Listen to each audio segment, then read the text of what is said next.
What up with you guys? You know who it is. It's your boy John Mike back again. Today we know what we're talking about. Nektar Impact GXP88. Yes, I've been looking to get this board in for a while. I've been looking at it. You guys have been asking me when I'm gonna talk about this board. Well, today we got it. 88 keys of Nektar goodness. We're gonna see what it is worth, if it's worth it, if I can endorse it, if I can recommend it. We're gonna find that all out before we get to the end of this video. So let's get it out the box and see what it's talking about.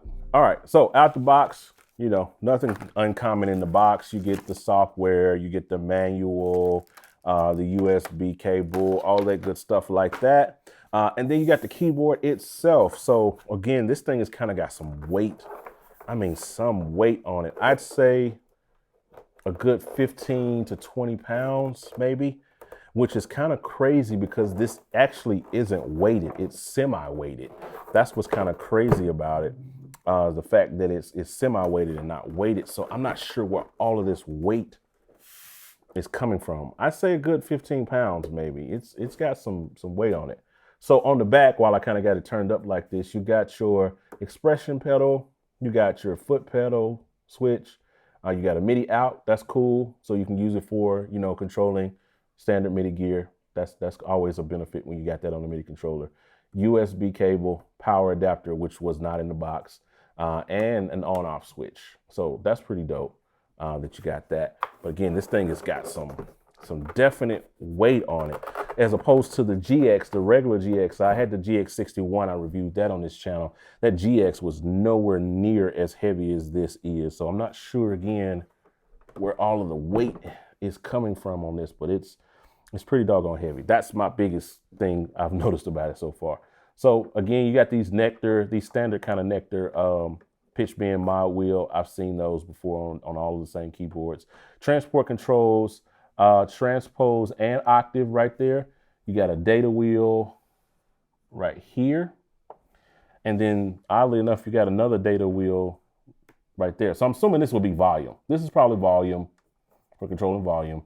And this is probably controlling data. This is a stop knob. You know how I feel about stop knobs. And then this is an endless encoder.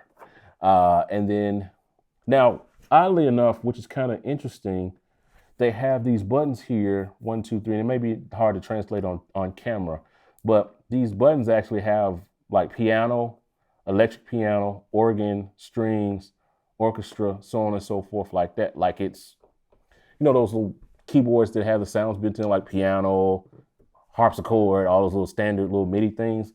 It's kind of got that built in, but this keyboard is not a standalone like keyboard. Like it doesn't have like a output, and it doesn't have any speakers, so it cannot have any built-in sounds. This is a MIDI controller. But that's kind of interesting that they kind of decided to include that. Maybe that has something to do with the software. Maybe once we plug it up to software, maybe we'll figure out that that's what those buttons do or whatever. So you have your on function. This is repeat. Okay, so you got a repeat function built in. Interesting. You got a patch button for browser, direct, select, solo. So you got some options, some control options on this thing. Now, the big question that everybody's probably wondering at this point, how does it feel? You know, how does it feel? And let's see how I feel about it. Well, as you can see, first off, it's kind of noisy. And that's typical Nektar keyboards. Typically, their key beds are very noisy and springy and don't have very good dynamic range. I don't think this is any choice. Now, here's something that's really weird about this that I haven't seen on, I don't think, any key bed on any keyboard. This has like a little slope on the keys. Like most keys are kind of flat, like, you know, they're like that, straight. These keys, and it's hard to see them on the keyboard, but these keys kind of go like this. It's like a slant, which makes it, I'm not sure how I feel about it. I'm really not. We'll see how it plays. Maybe it plays better and they decided to do that for a reason, but they have a slant to them. They kind of go down like that instead of them being that way, but you know, we'll see. It may actually turn out to be something good. Like running my fingers across it, it actually feels pretty decent, but it's interesting. That's what I say. It's interesting. So let's get it plugged up. Let's see what this thing can do.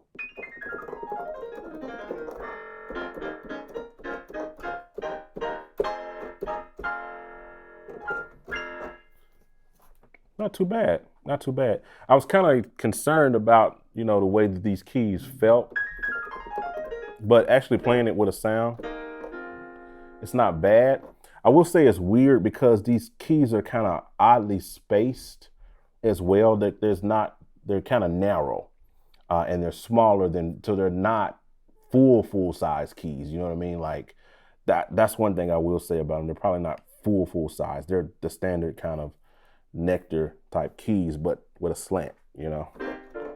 But they feel it's a decent feel. Like this is playable. This is something you would take out to a gig. It's not bad. It's not bad. So these buttons, this whole RGB situation is pretty cool. I'm pretty sure I can program these to do whatever I need for them to do. Same with the data wheel and the patch button and the bracket. So and it comes with Bitwig.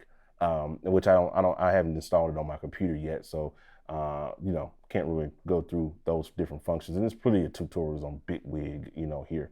I won't really dig into that. So it's really kind of set up and geared towards that. And I think I talked about that in my GX61 video because that's the same thing. And I actually go through the software in that video, if I remember correctly. And I'll link that up in the cards down in the description if you just want to see what this keyboard kind of functions with in Bitwig. But you have your octave buttons, transpose, right there, you know, at your, you know, fingertips. And then you have your record, transpose, click arm, all of that stuff, and volume, and the setup thing for like all of these multiple other little functions that you can use by pressing different keys. So it's minimalist. It's not a whole lot of control you're getting with this. This is just it's basically for the keys. You get this to have 88 keys, something that you can travel with, something that you can really do some road movement with. So yeah, it works. It's cool. I would definitely recommend it if you have the budget. Now this runs in the $299 price range. So it's gonna run you $300 for 88 keys. It's decent. It's not my favorite key bed, but I would gig with this. I could see myself taking this out for a gig or using this in a church service or something to that nature. I think it's definitely passable and playable for something like that. Now,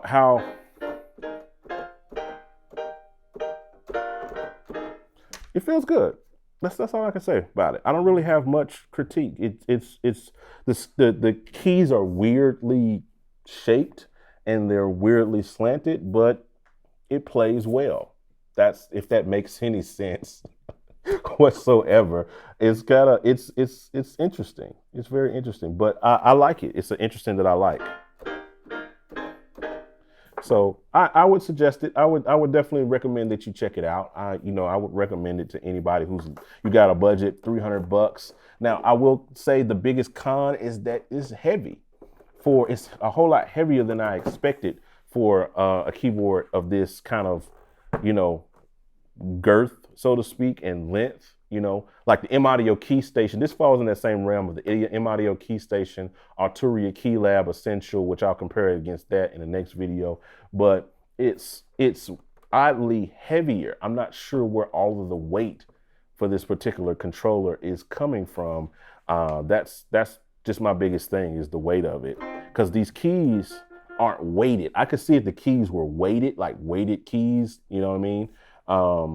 But they're not weighted keys. They're semi-weighted keys. So I'm trying to figure out where all of this bulk and this weight comes. That's just my only con on it in the oddly shaped keys. But it's a decent buy for what it is, $300 if you got that.